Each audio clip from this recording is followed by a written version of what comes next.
Everyone. So कसे आहात सगळे? आज मी तुम्हाला दाखवणार एक नवीन रेसिपी. जर घरामध्ये भाज्या संपल्या असेल आणि सुचत नसेल काय करायचं भाजीला, तर ही भाजी नक्की ट्राय करा, खूप मस्त होते. तर चला स्टार्ट करूया. तर याच्यामध्ये मी टाकते 2 चम्मच तेल. तर आता आपल्यावरती टाकायचं कांदा. तिथे कांदा चांगला परतून घ्यायचा आहे. नंतर इथे मी थोडीशी मोहरी टाकणार आहे. 1 चम्मच मोहरी टाकणार आहे. 1 चम्मच जिरं टाकणार आहे. आणि ते चांगलं परतायचं परत. ते इथे कांदा चांगला परतून झाला आहे. तर याच्यामध्ये मी ते टाकणार आहे 1 चम्मच आलं लसूण पेस्ट. हे पण चांगलं परतून घ्यायचं आहे.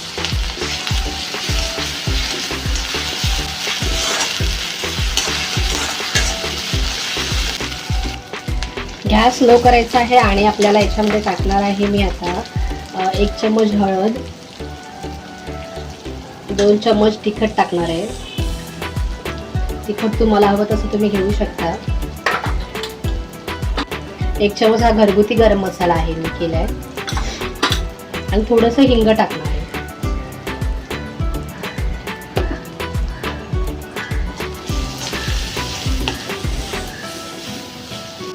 मसाले चांगले परतून झाले आहेत. आता मी याच्यामध्ये टोमॅटो टाकणार आहे.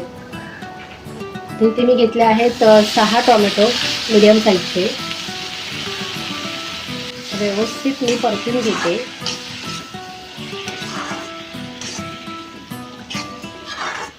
यात मी थोडीशी कोथिंबीर टाकून घेते.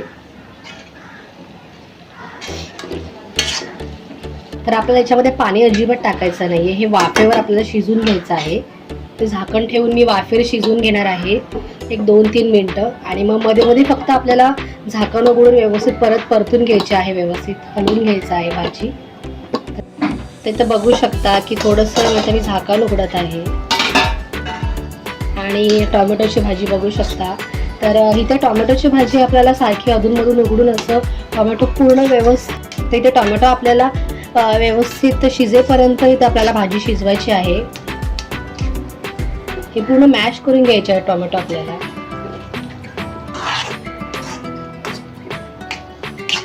तर आणखीन थोडा वेळ मी इथे ठेवणार आहे झाकण.